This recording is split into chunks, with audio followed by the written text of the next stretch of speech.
This is cannabis oil. This is cancer on cannabis oil. Any questions? I'd have questions too if I was you. So here's my story. My name's Dave Triplett, and I cured my skin cancer using cannabis oil. Several years ago, I had 2 lesions removed from the tip of my nose.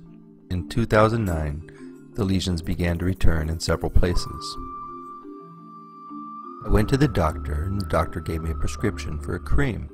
He told me to put the cream on my entire face and neck. He also told me to wait until after the holidays to use it because it may cause some redness. I did a Google search for the cream and I realized it was chemotherapy.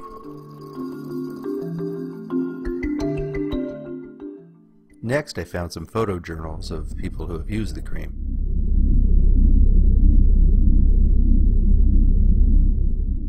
The photos, as you can see, are quite alarming.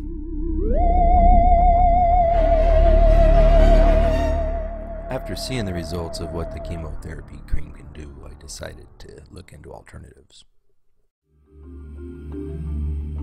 Recently, my friend Jennifer had sent me a video about Rick Simpson curing cancer with hemp oil.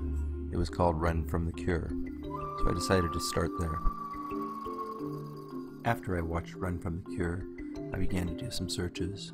I was really surprised at how much information was available. These are a few of the videos I found.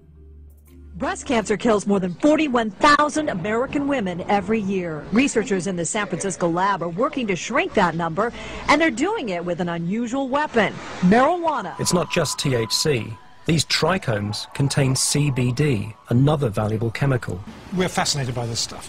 And what we found is that this compound called cannabidiol was particularly effective at inhibiting aggressive breast cancer. I discovered that despite my training in medicine and science, I had been brainwashed that this substance, marijuana, that in fact it's remarkably non-toxic. There's never been a death from it. And I went from there, and that started me on a long interest in researching this substance. Marijuana may actually help reduce the risk of certain types of cancer. A new Brown University study found long-term pot users are 62% less likely to develop head and neck cancers. This includes cancers of the mouth, tongue, nose, sinus, throat, and lymph nodes. Breast cancer, prostate cancer, pheochromocytoma, lymphoma, leukemia, skin cancer, a whole variety of cancers that in experimental situations, meaning in tissue culture or in animal models, you can in fact show that cannabinoids kill these cancers. Into its bloodstream and was carried to its brain. There it met the cannabinoid receptor evolved so many millions of years earlier in the humble sea squirt. And it just so happened to fit, like a key in a lock. Researchers suggest chemicals found in pot called cannabinoids can have an anti-tumor effect. People are quite excited about the ability of these cannabinoids to kill cancer cells. After a few more searches and watching a few more videos, I decided it was time to get myself some cannabis oil. Because I live in California, I was able to go to one of the dispensaries to get some hemp oil. At the dispensaries, they refer to it as hash oil. It's also called honey oil and cannabis extract. Most people in California, such as myself, refer to it as hash oil. I used the oil for 3 to 4 weeks before I saw any results. Then the results were dramatic. Not only was the oil healing my nose, but it was bringing cancer to the surface that I didn't even know was there. Here are the pictures of my nose being healed with cannabis extract or hash oil.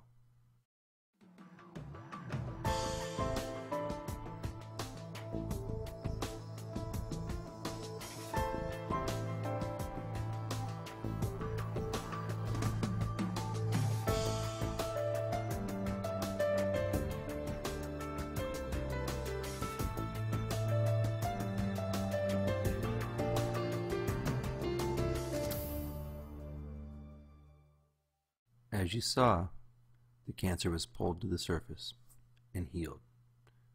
Pretty dramatic.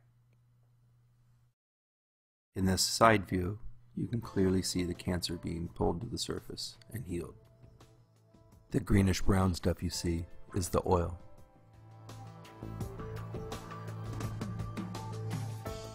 Once I realized that the hash oil had cured my cancer, I began to ask myself questions.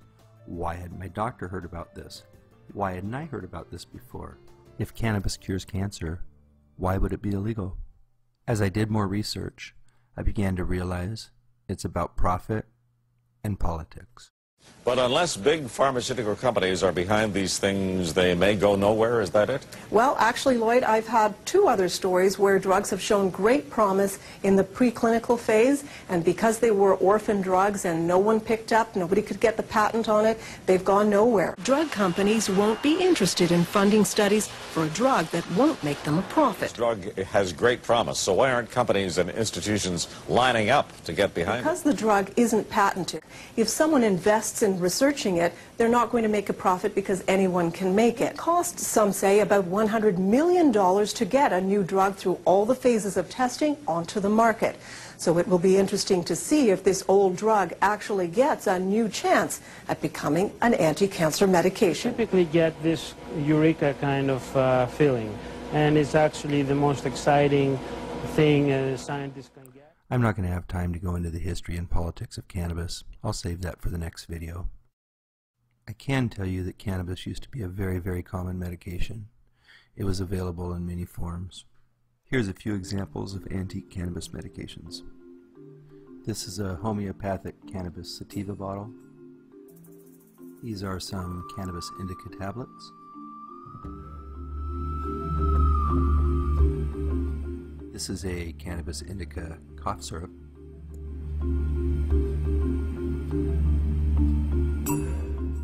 This is a bottle of cannabis pills. This is a bottle of cannabis extract. This is another bottle of cannabis extract. This is Dr. James cannabis indica extract.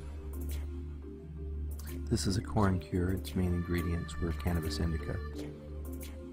This medicine was taken away from us, and now people are needlessly dying. It's absolutely ridiculous that this harmless medication isn't available to cancer patients. I ask you to please do everything within your power to get the word out that cannabis, without a doubt, cures cancer. The National Cancer Institute, the American Cancer Society, and members of our government have known since 1975 that cannabis cures cancer. The 1975 report has resurfaced and is now available online. It has become clear to me that because of politics and money, a cancer cure has been kept from us and people are needlessly dying. If you've lost somebody from cancer, the chances are their life could have been saved if the oil was available to them. Please share this information with every doctor, researcher, and news outlet you can think of. All we want to do is heal ourselves, and there shouldn't be a law against that.